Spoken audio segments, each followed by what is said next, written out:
রাজেন্দ্রপুরের এই মেলায় স্বাগত, যেখানে আজ আপনি নিজের অস্তিত্ব বেচে দিয়ে অন্যের নরক কিনে ফিরবেন। শুরু হচ্ছে আজকের গল্প। আকাশ একজন তরুণ এবং উচ্চাকাঙ্ক্ষী সাংবাদিক। শহরের ঘিঞ্জি নিউজ রুমে বসে সে বোর হচ্ছিল। চারপাশে টাইপিং আর ট্রাফিকের আওয়াজ তাকে ক্লান্ত করে দিচ্ছিল। হঠাৎ তার কাছে এক অদ্ভুত খবর আসে। শহর থেকে অনেক দূরে রাজেন্দ্রপুর নামক এক অখ্যাত গ্রামে এক বিশাল মেলা বসেছে। মেলাটি 10 দিন ধরে চলবে। ইন্টারনেটে বা খবরের কাগজে এই মেলার কোনো বিজ্ঞাপন নেই, কেবল লোকমুখে শোনা কথা। কৌতূহলী আকাশ তার ক্যামেরা আর মাইক্রোফোন নিয়ে বেরিয়ে পড়ে এক অজানা রোম্যাঞ্চের খোঁজে। শহর ছেড়ে কয়েক ঘন্টা বাস জার্নি করবার পর তারপর একটা ভাঙাচোরা অটোয় করে শেষমেশ আকাশ পৌঁছয় রাজেন্দ্রপুর গ্রামে। এবার দুপাশে ঘন জঙ্গল ঘেরা মেঠো পথ ধরে হাঁটা। আকাশ গ্রামের সেই মেঠো পথ ধরে হাঁটতে থাকে আর মনে মনে ভাবে, গ্রামের পরিবেশটা বড়ই অদ্ভুত। চারপাশটা বড্ড বেশি ফাঁকা, নিস্তব্ধ, যেন বাতাসও এখানে কথা বলতে ভয় পায়। আকাশ যখন গ্রামের সীমানায় পৌঁছালো, দেখল গ্রামবাসী সবার চোখ মুখে এক অদ্ভুত প্রশান্তি, যেন তারা সবাই কোনো ঘোরের মধ্যে আছে। তাদের চোখের মণিগুলো স্থির। আকাশ একজনকে মেলার কথা জিজ্ঞেস করতেই সে কোনো কথা না বলে, ঘাড় না ঘুরিয়ে, কেবল হাত দিয়ে বনের ভেতরের একটা পথ দেখিয়ে দিল। মেলায় ঢুকতেই আকাশের সব সন্দেহ উধাও হয়ে গেল। এ তো সাধারণ মেলার মতোই। চারদিকে হাসি খুশি মানুষের ভিড়, ছোটদের নাগরদোলা ঘুরছে, জিলেপির গরম রসালো সুগন্ধ বাতাসে ভাসছে, খেলনার দোকানে বাচ্চাদের ভিড়। আকাশ তার ক্যামেরা অন করে প্রফেশনাল রিপোর্টিং শুরু করলো। নমস্কার বন্ধুরা, আমি আকাশ। আজ আমি এমন এক মেলায় এসেছি যা হয়তো মানচিত্রের বাইরে, কিন্তু এখানে আনন্দের অভাব নেই। দেখুন কত মানুষ, কত আয়োজন। শহর থেকে এত দূরে এমন এক প্রাণবন্ত মেলা সচরাচর দেখা যায় না। তবে একটা জিনিস লক্ষ্য করার মতো, এখানকার মানুষেরা যেন একটু বেশি সুখী। কেন সেটা জানতেই আজ আমি এখানে। রিপোর্টিং করতে করতে মেলার একটু ভেতরের দিকে যেতেই আকাশ থমকে দাঁড়ালো। সে দেখল গ্রামের এক বৃদ্ধ মানুষ, পরনে জীর্ণ পোশাক, কিন্তু হাঁটার ভঙ্গিটা বড়ই অদ্ভুত, যেন তার পা মাটিতে পড়ছে না। লোকটার হাতে একটা নীলচে কাচের জার, জারের ভেতরে ধোয়ার মতো কি একটা নীলচে বাষ্প নড়াচড়া করছে। আকাশ লক্ষ্য করল লোকটা যেন নিজের প্রাণের চেয়েও বেশি যত্ন করে ওই জারটা ধরে রেখেছে। বৃদ্ধ একা একাই কি যেন বিড়বিড় করছে আর বলছে, আমার 20 বছরের ওই বিকেলটা আজ বেচে দেব। অনেক ভার হয়ে গেছে, ওটা দিলে আজ শান্তি পাবো। আকাশ বৃদ্ধকে অনুসরণ করতে লাগল। মেলার মূল উজ্জ্বল অংশ ছেড়ে বৃদ্ধ চলে গেল একদম এক কোণায়, যেখানে ডুমো হলুদ লাইট জ্বলছে। সেখানে একটা ছোট কাঠের কুঁড়ে ঘর, বাইরে কোনো সাইনবোর্ড নেই, কিন্তু সেখানে মানুষের এক লম্বা লাইন। সবার হাতেই ওরকম একটা করে কাচের জার। আকাশ একটা বড় বটগাছের আড়ালে লুকিয়ে ক্যামেরা জুম করলো। সে দেখল ওই দোকানের ভেতরে মানুষ যাচ্ছে নিজের স্মৃতিভর্তি জার দিয়ে দিতে, আর তার বিনিময়ে অন্য কোনো রঙিন স্মৃতি নিয়ে বেরোচ্ছে। কেউ জার নিয়ে বেরোনোর সময় হাউ হাউ করে কাঁদছে, কেউ আবার পৈশাচিক অট্টহাসি হাসছে। কৌতূহল সামলাতে না পেরে আকাশ লাইন কমে আসতেই দোকানের ভেতরে ঢুকে পড়ল। ভেতরটা স্যাঁতস্যাঁতে, দেওয়ালে হাজার হাজার কাচের জার থরে থরে সাজানো। ভেতরে এক বিকট দর্শন লোক বসে আছে, যার চোখ দুটো পাথরের মতো স্থির। আকাশ সাংবাদিক পরিচয় গোপন করে বলল সে একটা স্মৃতি কিনতে চায়। লোকটা আকাশের দিকে এক পলক তাকিয়ে নিচ থেকে একটা কালো কুচকুচে জার এগিয়ে দিয়ে ভারী গলায় বলল, এটা সব থেকে সস্তা, কিন্তু এর ভার সহ্য করার ক্ষমতা সবার থাকে না, ভেবে দেখে নেবেন। আকাশ জারটা হাতে নিয়ে ঢাকনাটা খুলল, আর সঙ্গে সঙ্গে তার চারপাশের পৃথিবীটা কাচের মতো ভেঙে চুরমার হয়ে গেল।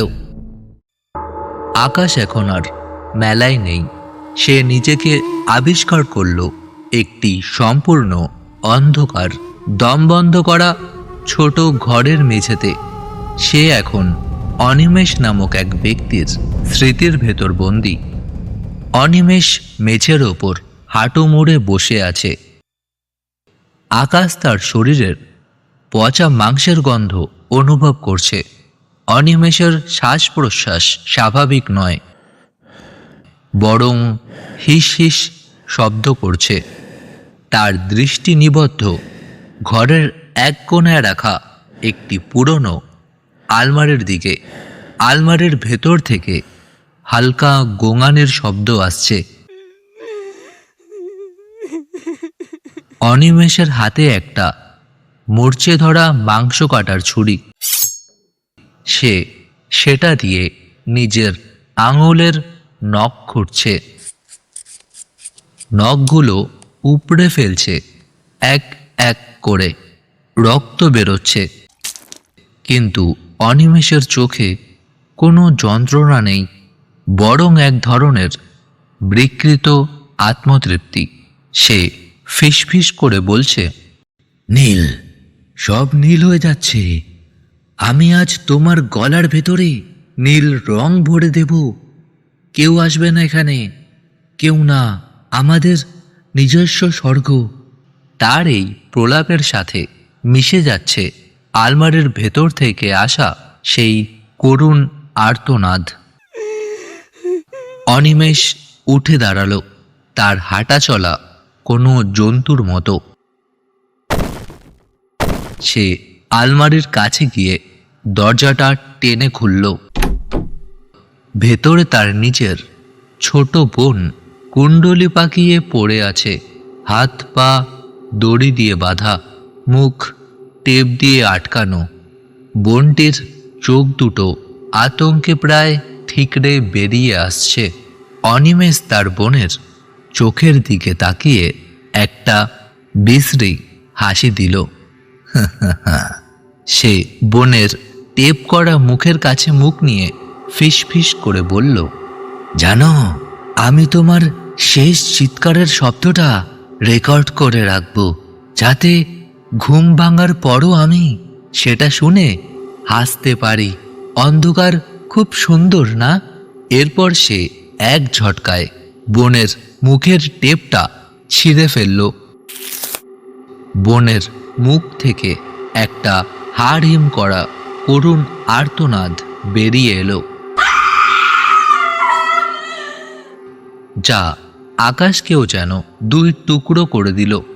অনিমেষ তার হাতের পুরনো টেপ রেকর্ডারে সেই আর্তনাদটা রেকর্ড করে নিল।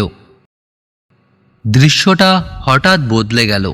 এখন ঘরের দেওয়াল জুড়ে অনিমেষের বাবা মার ছবি টানানো, কিন্তু তাদের চোখগুলো লাল রং দিয়ে উপড়ে ফেলা হয়েছে। মেঝেতে ছড়িয়ে ছিটিয়ে পড়ে আছে তার পরিবারের ছিন্ন ভিন্ন দেহাবশেষ। রক্ত দিয়ে দেওয়ালে অদ্ভুত সব নকশা আঁকা। অনিমেষ সেই রেকর্ড করা আর্তনাদটা বাজাতে শুরু করলো। আর সেই বীভৎস শব্দের তালে তালে সে মৃতদেহের ওপর দিয়ে নাচতে শুরু করলো।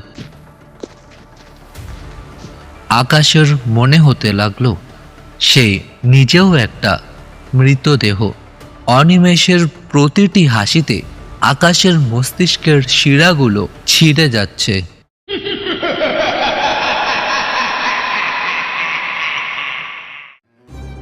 অনিমেষ এবার ছুরিটা তুলে নিজের জিভ বের করলো।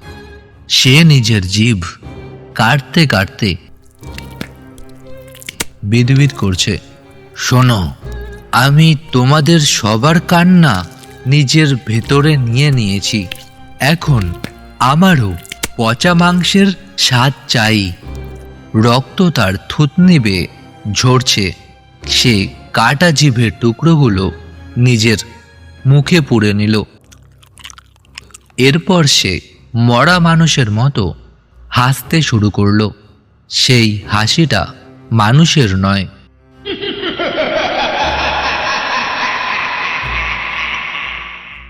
হঠাৎ চারপাশটা ঘোর অন্ধকারে ঢেকে গেল।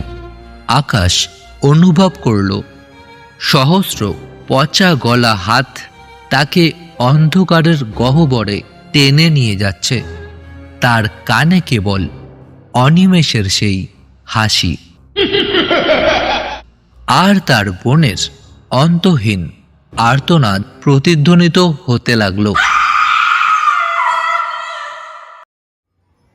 আকাশ যখন সেই জারের মায়া কাটিয়ে বাস্তবে ফিরল, তখন তার সত্তা পুরোপুরি বদলে গেছে।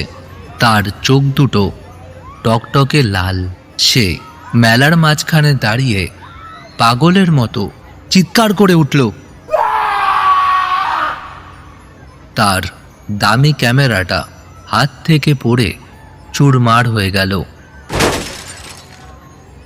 নিজের মাথায় দুয়াতে আঘাত করতে করতে মেলার ধুলোয় গড়াগড়ি খেতে লাগলো।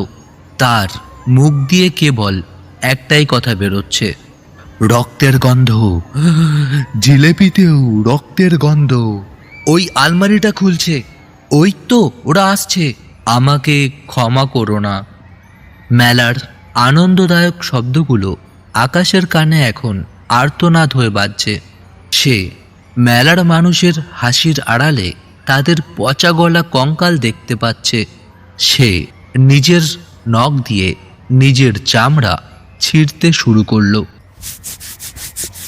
সে এখন পুরোপুরি পাগল হয়ে গেছে। পরের দিন রাজেন্দ্রপুর গ্রামে এক নতুন সাংবাদিক সায়ন এলো। সে আকাশের খোঁজে এসেছে। মেলার গেটের সামনে সে দেখল এক পাগলের মতো একটা লোক ধুলো মেখে বসে নিজের সাথে কথা বলছে আর মাঝে মাঝে আকাশের দিকে তাকিয়ে অট্ট হাসি হাসছে। সায়ন অবাক হয়ে দেখল এটা তো আকাশ। সায়ন কাছে গিয়ে ডাকল, আকাশদা, আপনি এখানে এই অবস্থায়? আপনার ক্যামেরা কোথায়? কি হয়েছে? আকাশ ফ্যাল ফ্যাল করে সায়নের দিকে তাকালো। তার চোখ দুটো সম্পূর্ণ শূন্য। সে পাগলের মতো সায়নের জামা চেপে ধরল আর বলল, পালিয়ে যা, ওটা মেলা নয়, ওটা নরকের বাজার। ওখানে স্মৃতি নিলাম হয়, জীবন সস্তা হয়ে যায়। তুই তুই যাস না সায়ন, তুই যাস না, ভেতরে যাস না, ওখানে জিলেপিতেও রক্তের গন্ধ। সায়ন ভাবল আকাশ হয়তো মানসিক আঘাত পেয়ে কোনো কারণে পাগল হয়ে গেছে। সে আকাশকে ওখানে ফেলে রেখে নিজের ক্যামেরাটা অন করলো। হে বন্ধুরা, আকাশদা অসুস্থ হয়ে পড়েছেন, কিন্তু আমি এই মেলার রহস্য আপনাদের দেখাবই। তো চলুন ভিতরে যাওয়া যাক। সায়ন ক্যামেরার লেন্স ঠিক করে দৃপ্ত পায় মেলার রঙিন ফটকের ভেতর ঢুকে গেল।